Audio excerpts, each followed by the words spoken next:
உளுந்தூர்பேட்டை தொகுதி அதிமுக வேட்பாளர் குமரகுரு தொகுதிக்கு உட்பட்ட கள்ளக்குறிச்சி பகுதியில் உள்ள விநாயகரை வழிபட்டு கூட்டடி, ஆரிநத்தம், நல்லாளக்குப்பம், இழுப்பையூர், பாதூர் உள்ளிட்ட 25க்கும் மேற்பட்ட கிராமங்களில் பிரச்சாரம் மேற்கொண்டு வாக்கு சேகரித்தார். புரட்சித்தலைவர் அம்மாவின் ஆட்சி மலர வேண்டும், எடப்பாடியார் தலைமையில் ஆட்சி அமைய இதோ நமது வேட்பாளர் இரா குமரகுரு உங்களை நாடி வந்து கொண்டிருக்கிறார்.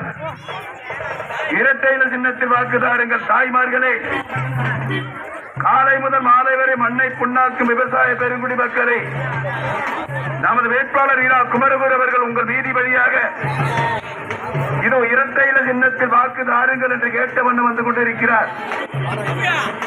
இந்த ஒரு முறை என்னை வெற்றி பெற செய்யுங்கள். தாய்மார்களே, நான் உளுந்தூர்பேட்டை தொகுதியை ஒரு வளர்ச்சியடைந்த தொகுதியாக மாற்றுவேன். மக்களின் அடிப்படை தேவைகள் அனைத்தையும் நான் பூர்த்தி செய்வேன். நீங்கள் எடப்பாடியார் ஆட்சி அமைந்தவுடன் வருடத்திற்கு 3 சிலிண்டர் வழங்கப்படும். ஒவ்வொரு வீட்டிற்கும் ஒரு பிரிட்ஜ் வழங்கும் சின்னம் இரட்டை இலை சின்னம். இதோ நமது வேட்பாளர் இரா குமரகுரு உங்களை நாடி வந்து கொண்டிருக்கிறார். இரட்டை இலை சின்னத்தில் வாக்குகளை தாருங்கள் என்று. எடப்பாடியார் ஆட்சி அமைந்தவுடன் அனைத்து ரேஷன் கார்டுகளுக்கும் தரமான அரிசி 20 கிலோ, 1 லிட்டர் சமையல் எண்ணெய், 1 கிலோ துவரம் பருப்பு, கல்விக் கடன் தள்ளுபடி செய்யும் சின்னம் இரட்டை இலை. இதோ நமது வெற்றி வேட்பாளர் இரா குமரகுரு உங்கள் வீதி வழியாக